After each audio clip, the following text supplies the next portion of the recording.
ระพุทธเจ้าพระพุทธเจ้ายังอยู่ผู้พิภพ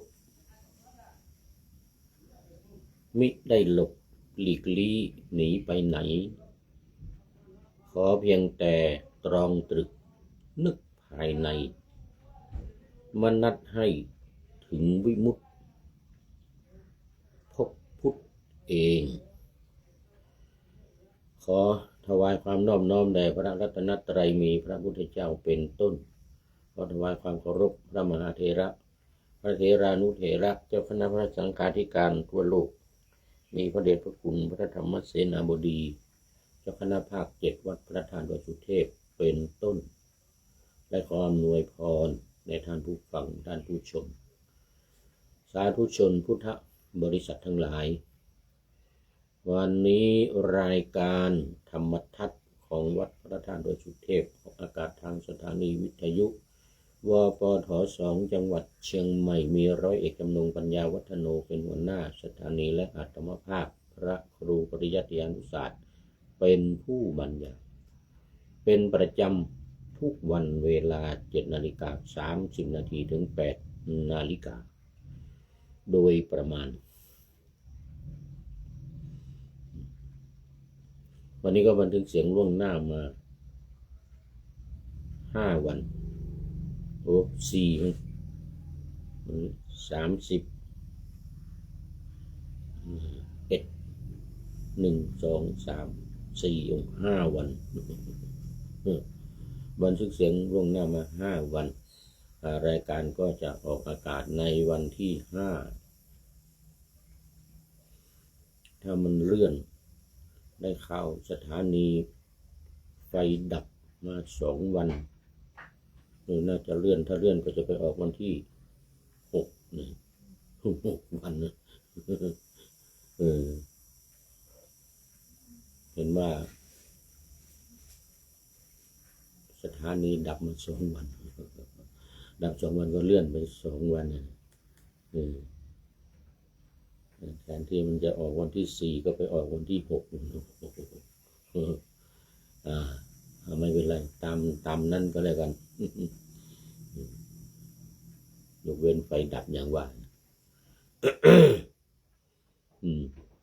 ผ่านทาง Facebook ไลฟ์สวัยเทพบุญเหมือนเดิมวันนี้เป็นวันที่31วันพระใหญ่ขึ้น15 ค่ำเดือน9เหนือเดือน7ของภาคกลางตอนนี้ขอต้อนรับ FC ตัวจริงเข้ามาแล้วคุณโยมชัยสุนทรจากสาธารณรัฐประชาธิปไตยประชาชนลาว หรือออกเสียงตามประเทศเขาก็ออกเสียงว่าสาธารณรัฐประชาธิปไตยประชาชนลาวโมทนาครับผมเหมือนนะหลวงพ่อครับเหมือนนะสาธุนี่วันนี้เป็นวันวิสาขบูชาเดี๋ยววันพรุ่งนี้จะส่งของไปให้วันพรุ่งนี้จะส่งของไปให้คุณโยมชัยสุนทรวันพรุ่งนี้วันที่1หรือแรม1 ค่ำวันนี้คนเดินขึ้นดอยสุเทพมาเต็มเดินมาตั้งแต่กลางคืนเมื่อวานตอนเย็นนะบ่าย3 โมง 4 โมงนี่ก็เดินขึ้นมาแล้วรายFC ตัวจริงรายงานมาหลวงพ่อโยมเดินขึ้นกันมาแล้วว่างั้นบ่าย 4 โมงเมื่อวานนี่นะบ่าย 3 โมงกว่าโยมเดินขึ้นมากันแล้วว่างั้นFC ท่านพระครูธรรมธรท่านพระครูธรรมธรนี่อะไรสันตจิตโตวัดพระธาตุดอยสุเทพเรานี่ ได้ตำแหน่งใหม่ได้รับเมื่อวานนี้เองพระเดชพระคุณหลวงพ่อมอบให้แต่งตั้งเป็นพระครูแล้วตัวนี้ พระครูธรรมธรสุริยันFC ตัวจริงท่านพระครูธรรมธรสุริยันรายงานเข้ามาเมื่อวานนี้ครับผมมันนะขอบคุณหลายๆครับผม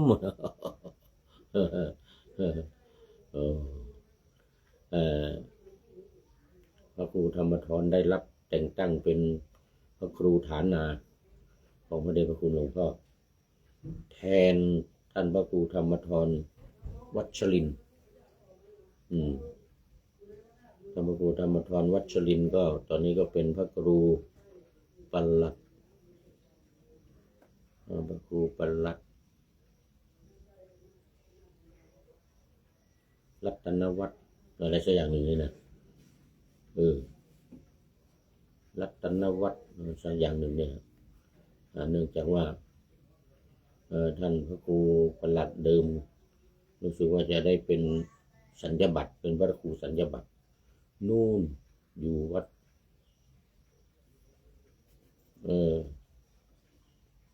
อะไรวัดพระธาตุดอยสุเทพคลอง4ที่กรุงเทพท่านไม้อาจารย์ไม้เป็นพระครูสัญญบัตรเดิมก็เป็นพระครูปลัด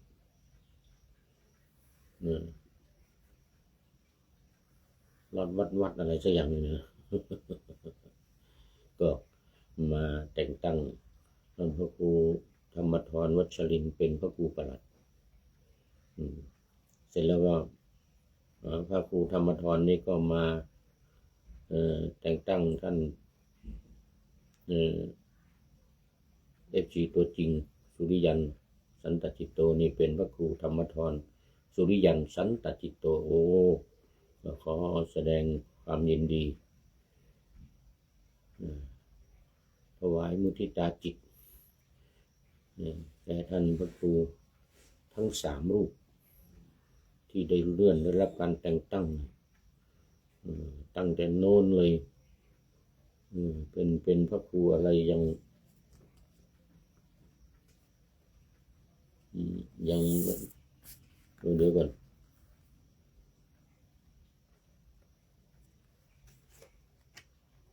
ยังไม่ทราบชื่อนี่เดี๋ยวเดี๋ยว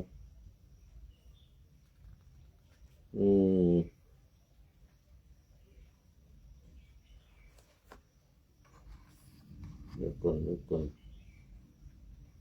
ระครูไปบุญปริยัติ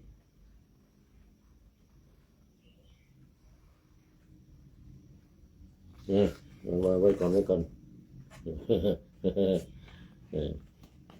คลอง4กรุงเทพเป็นพระครูสัญญาบัตรแล้วแล้วก็ท่านพระครูธรรมธรวัชรินทร์ก็เป็นพระครูปลัดเสร็จแล้วก็ FC ตัวจริงท่านสุริยันสันตจิตโตก็เป็นพระครูธรรมธรสุริยันสันตจิตโตตอนนี้ขอต้อนรับท่านอาจารย์อุทัยท่านพระครูโกศลสุตวิธานกราบนมัสการครับงั้นนะทั้ง3 ท่านตอนนี้เป็นอาทิกัลยาโนทั้งคุณโยมชัยสุนทรท่านพระครู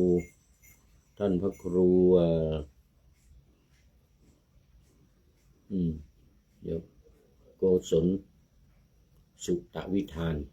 เป็นอาทิกัลยาโนเป็นผู้มีความงามในเบื้องต้นได้แก่มีศีลบริสุทธิ์โมทนาเป็นอย่างยิ่งนี่นะเอาละตอนนี้ก็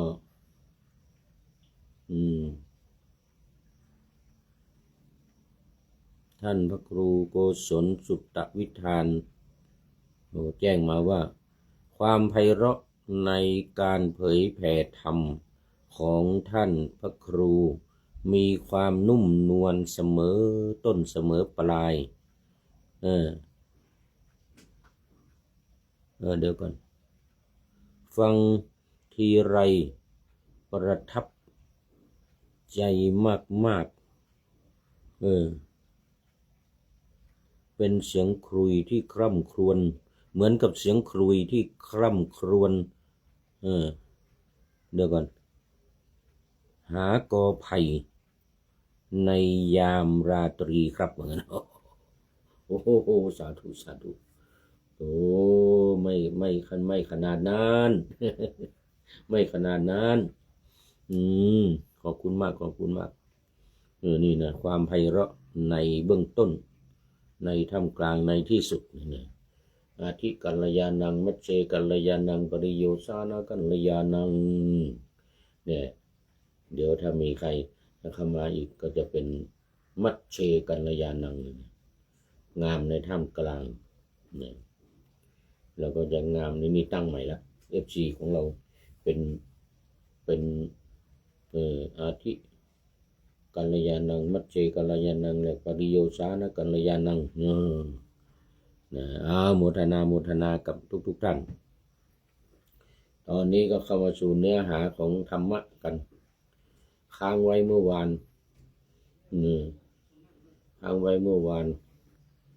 ที่ว่าสัตว์ผู้กำหนัดแล้วด้วยราคะย่อมตกไปสู่กระแสแห่งตัณหา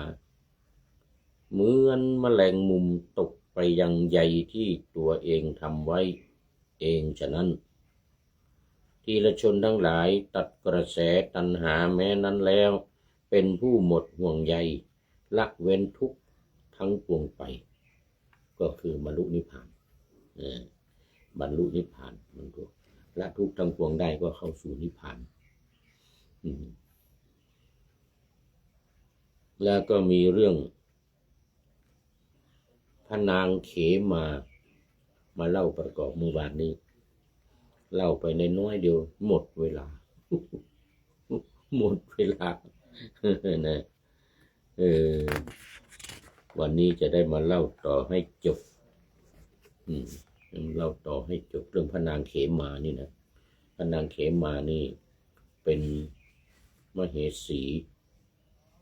อัครมเหสีด้วยนะของพระเจ้าพิมพิสารที่มีความงามสวยเลอเลิศไม่มีใครเทียมในบรรดาพระมเหสีของพระเจ้าพิมพิสารนี่นะโอ้นี่นะงามที่สุดสวยงามที่สุดและแต่ละวันนี่ก็พระนางก็ไม่เลอโฉมลุ่มหลงไหลในความงามของตัวเองแต่งตัวซะหยดย้อยเป็นที่หลงไหลใฝ่ฝันของพระเจ้าพิมพิสารเป็นอย่างยิ่งนี่คราวนี้ต่อมาพระนางก็คิดว่าโอ้ได้ข่าวพระนางได้ข่าวได้ทราบข่าวว่าได้ทรงทราบว่าพระพุทธเจ้าเนี่ยตำหนิติเตียนติโทษในเรื่องของความงามความสวยงามเนี่ยนะโอ้กลายเป็นใครจะงามขนาดไหนยังไงก็กลายเป็นขี้ไปหมดหุ่นมีโทษงามก็เป็นไม่งามไปหมดว่างั้นนะก็เลยตัดสินใจไม่ไปวัดไม่ไปฟังธรรมเพราะกลัวว่าพระพุทธเจ้าจะตำหนิติเตียนความงามของตัวเองนี่มันไม่มีใครจะมาเลอมาเลิศพระนางเขมานี่นะพระมเหสีของพระเจ้าพิมพิสารเนี่ยไม่ไปพระเจ้าพิมพิสารก็สงสารพระนางเขมาพระมเหสีของตัวเองนี่แหละที่มีความลุ่มหลงมัวเมาในรูปโฉมนมพันธุ์วรรณะของตัวเองนี่นะ จนไม่ไปไหนไม่ไปวัดไม่ไปวาไม่ไปนั่นไม่ไปนั่นไปนี่ไปอยู่ แต่ไม่ไปวัดกลัวพระพุทธเจ้าจะพูดว่านี่นะขี้ตานี่ก็มีแต่ขี้จมูกก็มีแต่ขี้ปากก็มีแต่ขี้พระพุทธเจ้านี่โทษตำหนิติเตียนเรื่องความสวยความงามนี่นะไม่ไปพระเจ้าพิมพิสารที่เป็นโสดาบันเนี่ยสงสารเลยนะถ้าเราไม่ช่วยไม่พาไปวัดไม่พาไปฟังธรรมนี่ก็จะตกนรกเหมือนกันนะจะตกนรกเลยนี่จะทำยังไงดีก็ไปชักชวนไปพนังนางก็ไม่ยอมไปนี่ทำยังไงดีออกอุบายให้คนแต่งเพลงพระเจ้าพิมพิสารนี่นะเรียกคนแต่งเพลงเก่งๆมาแต่งเพลงพันนาวัดเชตวันเหมือนกันนะแต่อย่าพูดว่าวัดนะให้พันนาสวนของพระองค์เนี่ยสวนไม้ไผ่เนี่ยนะให้พันนาไม้ไผ่ให้มันยดย้อยว่างั้นนะแต่งเพลงทั้งเรื่องให้พันนาไม้ไผ่อย่างนั้นอย่างนี้สวนไม้ไผ่ของพระเจ้าพิมพิสารเนี่ยมันสวยงามอย่างนั้นอย่างนี้อะไรก็ว่าไปมันหยดย้อยคนฟังคนได้ยินแล้วให้น้ำลายไหลเลยอยากจะไปสวนนี่นะนะพระเจ้าพิมพิสารนี่นะนักประพันธ์ก็แต่งเพลงสิแต่งเพลงพันนาวัดเวรุวันเนี่ยนะแต่อย่าไปบอกวัดนะอย่าไปบอกว่าวัดเวรุวันนะอย่าไปบอกว่าพระพุทธเจ้าอยู่ที่นั่นอย่างนั้นอย่างนี้อย่าไปว่านะไม่ได้เอาแต่สวนอย่างเดียวเอาแต่ไม้ไผ่อย่างเดียวสวนไม้ไผ่เนี่ยมันเสียงดังติ้งติ้งต้องต้องอะไรอย่างเวลาลมมาพัดมันให้มันเสียงดังโอ้โหมันดียังไงก็ว่าไปทีนี้พอคนมาร้องอย่างนี้แต่งเรียบร้อยเป็นเพลงเข้าดนตรีสังคีตอะไรทั้งหลายเรียบร้อยก็มาเปิดคนก็มาร้องให้ฟังพันนาให้ฟังพระนางเขมาก็ได้ยินทีนี้นางเขมาได้ยินว่าสวนไม้ไผ่พระเจ้าพิมพิสารมีสวนไม้ไผ่ก็ได้ยินในสวนไม้ไผ่นี่แหละไม่ใช่วัดนะอย่าไปเที่ยวว่าวัดไม่ได้นะในเพลงนี้ไม่ได้แต่งว่าวัดเวรุวันอย่างนั้นอย่างนี้พระพุทธเจ้าอยู่ในนั่นอย่างนั้นอย่างนี้อะไรก็ไม่ได้นะเพราะนางไม่ชอบพระพุทธเจ้านางกลัวพระพุทธเจ้าอย่าให้มีนะเรื่องวัดเรื่องวาอารามพระสงฆ์องค์เนรพระพุทธเจ้านี่ไม่มีฟังนะเคลิ้มเลยพระนางเขมาได้ยินเพลงนี่ก็โอ้มิไหนเนี่ยเรียกคนร้องมาถามมันมีไหนสวนไม้ไผ่เนี่ยนะโอ้ถ้ามันสวยงามอย่างนั้นอยู่นะเวลาลมมานี่มันเสียงดังติ้งต้องอย่างนั้นจริงหรือเปล่านะเขมานี่นะคนที่แต่งเพลงคนที่ร้องเพลงก็บอกว่าจริงพระนางจริงไม่เชื่อก็ไปดูได้ว่านะสวนไม้ไผ่นี่สวยงามเลยนะใบก็เขียวสวยแล้วก็ลำต้นไม้ไผ่แต่ละต้นนี้ก็สวยงามอย่างนั้นอย่างนี้เวลาลมพัดมามันกระทบกันเสียงดังติ้งต้องโอ้เป็นเพลงเหมือนกันนะฮะอย่างนั้นเหรอจริงเหมือนกันนะที่เพลงที่ว่าเนี่ยพันนามันเป็นเรื่องจริงเหมือนกันนะนางก็เลยอยากจะไปโอ้ตอนนี้ขอต้อนรับ FC ตัวจริงพระครูแล้วคืนนี้ท่านพระครูธรรมธรสุริยันสันตจิตโตคำปาโอ้สาธุโมทนาโมทนาโมทนาขอถวายมุทิตาจิตแสดงมุทิตาจิตเมื่อกี้นี้ว่าไปแล้วเมื่อกี้ประชาสัมพันธ์ไปแล้วช่วงประชาสัมพันธ์กราบนมัสการครับพระอาจารย์เหมือนกันนะFC ตัวจริงบอกว่าจึงแต่งตั้งให้พระสุริยันฉายาสันตจิตโต อายุ40 ปีพรรษา15วิทยาฐานะนักธรรมเอกพทบในจบปริญญาตรีเนี่ยมหาจุฬานะวัดพระธาตุดอยสุเทพราชวรวิหารดูตำบลสุเทพอำเภอเมืองเชียงใหม่จังหวัดเชียงใหม่ดำรงตำแหน่งพระครูฐานานุกรมที่พระครูธรรมธรนะเดี๋ยวก่อนฮะเดี๋ยวก่อนดำรงตำแหน่งพระครูฐานานุกรมที่พระครูธรรมธรกราบขอบพระคุณในเมตตาธรรมของพระเดชพระคุณพระธรรมเสนาบดีเจ้าคณะภาค7เจ้าอาวาสวัดพระธาตุดอยสุเทพครับผมนะสาธุกราบขอบพระคุณโมทนาผมก็แสดงมุทิตาจิตไปแล้วขอแสดงความยินดีมาเป็นอย่างยิ่งตอนนี้ก็เป็นพระครูฐานาแล้วธรรมธรสุริยันสันตจิตโตนะโอ้โมทนาเป็นอย่างยิ่งดีใจFC ตัวจริงเราเป็นพระครูแล้วตอนนี้ต่อไปจะต้องว่าพระครูธรรมธรสุริยันสันตจิตโตคำปาอย่างนี้นะโอ้โมทนาเป็นอย่างยิ่งกราบขอบพระคุณพระเดชพระคุณหลวงพ่อด้วยอันนี้ก็ได้เมตตาส่วนพระครูธรรมธร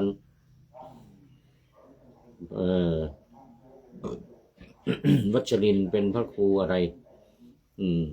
พระครูประหลัดอะไรลืมชื่อไปเขาเขียนมาหน่อยเขาบอกมาหน่อยพระครูประหลัดรัตนวัฒน์หรือยังไงเนี่ยนะเขาเขียนมาหน่อยแล้วก็ชื่อของท่านพระครูไม้ด้วยพระครูวัดคลองสีพระครูสัญญาบัตรชื่ออะไรหรือถ้าไม่มีในมือก็ไม่เป็นไรนะไม่มีในมือก็ไม่เป็นไรเดี๋ยววันหลัง มันสืบทอดกันมาโอ้ขอบคุณมากเอาละทีนี้พระนางก็โอ้อย่างนั้นเหรอไปว่างั้นนะอย่างนั้นก็ไปเลยเนี่ยไปวัดเวรุวันพ่อได้ทรงทราบกิตติศัพท์ของสวนไม้ไผ่ทรงทราบกิตติศัพท์สวนไม้ไผ่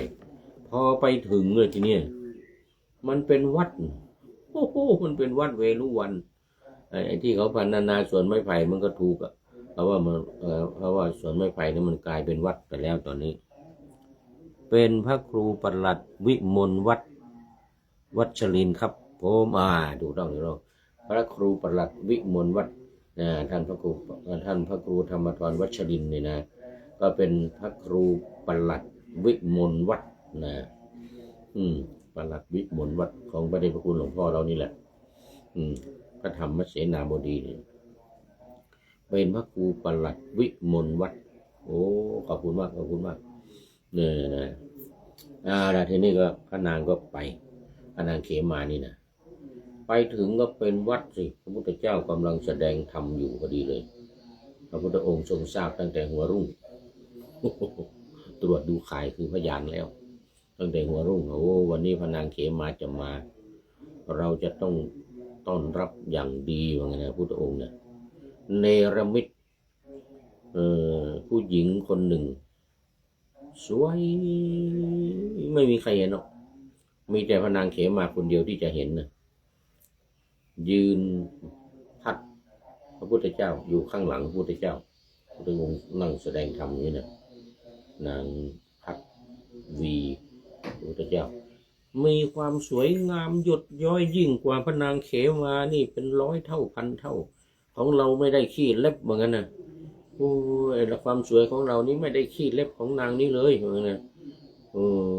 ไหนว่าพระพุทธเจ้าไม่ชอบคนสวยไม่ชอบ ชอบตำหนิติเตียนชอบโทษว่ารูปสวยรูปงามเหมือนกันนะไม่จริงเลยนี่มีนางฟ้าเลยเนี่ยโอ้โหสวยงามประดับประดาไอเรานี่ไม่ได้เซี่ยวไม่ได้ขี้เล็บเหมือนกันนะเป็นร้อยเท่าพันเท่าเรานี่โอ้โหรู้ถ้าจะเปรียบไปเรานี่เหมือนกับกาเหมือนกันนะนางที่ยืนพัดพระพุทธเจ้ามันก็หงส์เหมือนกันนะนางหงส์เนี่ยเราเหมือนกับกาพุทธเจ้าไอเรานี่มันเหมือนกับหงส์นี่เรื่องมันเนี่ยฮะโอ้โหตัวสวยงามอย่างนั้นเหมือนกันนะเอาละทีนี้พระพุทธเจ้าก็ทรงทราบวาระจิตของพระนางเขมาก็เข้าไปในวัดเชตวันไม่ทำอะไรนะทีเนี้ยนั่งก็ไม่นั่งฟังก็ไม่ฟังก็ทำเทศนานี่นะมองแต่หญิงคนนั้นอย่างเดียวยืนคนทั้งหลายก็ไม่รู้อ่ะคนทั้งหลายไม่รู้พระราชาก็อยู่ที่นั่นเหมือนกันพระราชาก็ไม่รู้ว่าไม่เห็นเนี่ยไม่เห็นคนที่ยืนพัดไม่เห็นพระนางคนเดียวเห็นนางก็ยืนดูไม่ฟังธรรมไม่อะไรไม่สนใจอะไรทั้งนั้นสนใจแต่รูปสวยเพราะตัวเองถือว่าเป็นคนสวยนะแต่ว่าพอมาเจอคนสวยยิ่งกว่าเนี่ยโอ้โหความอายอันนั้นเทียบว่าจะเกิดความอายเลยไอ้ความสวยของเรานี่มันไม่ได้เรื่องเลยเหมือนกันเหมือนไอ้เรานี่มันเป็นกานี่นะนั่นมันหงส์นี่นะพระนางเขมานี่นะนั่นมันหงส์นี่โอ้พระพุทธเจ้านี่มีคนเล่าลือว่าตำหนิติเตียนนี่ทำไมมีคนสวยมายืนพัดวีอยู่อย่างนี้วะกันนะโอ้เนี่ยมันโดนทรงทราบอีกแล้วทรงทราบวาระจิตของนางว่านางไม่ได้สนใจเราเนี่ยไม่ได้สนใจคนทั้งหลายไม่ได้สนใจธรรมะที่เราแสดงธรรมอยู่เนี่ยนะนางไม่สนใจเข้ามาก็ดูแต่คนนี้อย่างเดียวนะทรงทราบวาระจิตพระพุทธเจ้าทรงทราบวาระจิตก็เลยโอ้ตอนนี้ขอต้อนรับพระเดชพระคุณหลวงพ่อสุทธิสงึมรำหมดเวลาเป็นปริโยสานะกัลยาโน เป็นผู้มีความงามในที่สุดนะเป็นผู้ที่มีความไพเราะในที่สุดปริโยสานะกัลยาโนมาแล้วก็หมดเวลาพอดี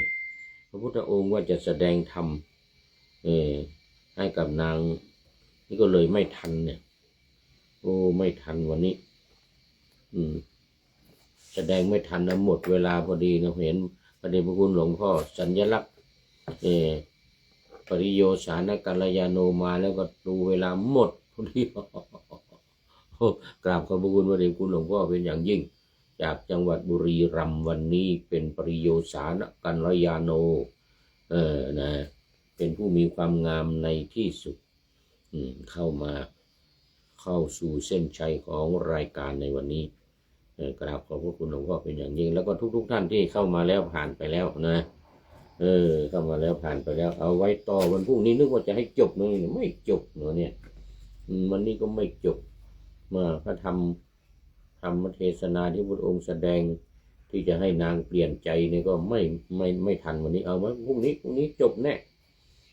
จบแน่ไม่ใช่จ่ายครบจบแน่นะเอามาดูข้อคิดท้ายรายการวันนี้จากผู้ใดเนาะแหละพลตรีนเรศจิตรักท่านในพลของเรานี่เองให้ข้อคิดมาว่าพระพุทธเจ้ายังอยู่คู่พิภพเมื่อนะมิได้หลบหลีกลี่หนีไปไหนขอเพียงแต่ตรองตรึกนึกภายในคือปฏิบัติธรรมตรองตรึกนึกภายในนี่ก็คือว่าตรึกตรองเขาเรียกวิตกวิจารณ์เข้าปฐมฌานแล้วก็วิตกวิจารณ์ทำวิปัสสนานะตรึกจนยกเอาหัวข้อมาในวิปัสสนาแล้วก็ตรองพิจารณาเนื้อหาสาระก็จะได้บรรลุธรรมตรึกตรองนี่นะ ขอเพียงแต่ตรองตรึกนึกภายในมันนัดให้ถึงวิมุตติพบพุทธเองเหรอนะโอ้โหสุดยอดนะถึงวิมุตตินะถึงวิมุตติก็พบพระพุทธเจ้าเองผู้ใดเห็นธรรมผู้นั้นเห็นเราพระองค์ตรัสอย่างนั้นผู้ใดเห็นธรรมผู้นั้นเห็นเราเพราะฉะนั้นพระพุทธเจ้าไม่ได้หนีไปไหนอยู่ในโลกนี้แหละคู่กับพิภพนี่บอกนะดังให้เราปฏิบัติธรรมให้บรรลุธรรมได้เห็นธรรมก็ได้เห็นพระพุทธเจ้าผู้ใดเห็นเราผู้นั้นเห็นธรรมผู้ใดเห็นธรรมผู้นั้นเห็นเรานี่พระองค์ตรัสไว้อย่างนั้นเอานะฝากเป็นข้อคิดให้กับเราทั้งหลายท่านทั้งหลายไว้แล้วทีนี้ขอนำรายการธรรมทัศน์ไปก่อนแล้วจะย้อนมาใหม่ในวันหลังเพื่อให้ท่านทั้งหลายได้รับฟังพระธรรมเทศนังเหมือนดังเดิมเป็นธรรมะจากพระไตรปิฎก3ธรรมบทอันงดงามบรรยายเสริมอธิบายใจความเหมาะมาต่อเติมยกนิทานดั้งเดิมเสริมบทธรรมขอทุกท่านสุขกายสบายใจปรารถนาสิ่งใดอันเลิศล้ำจงเพิ่มพูนตามบุญงามและตามกรรมที่ได้บำเพ็ญไว้ทุกประการขอเจริญพร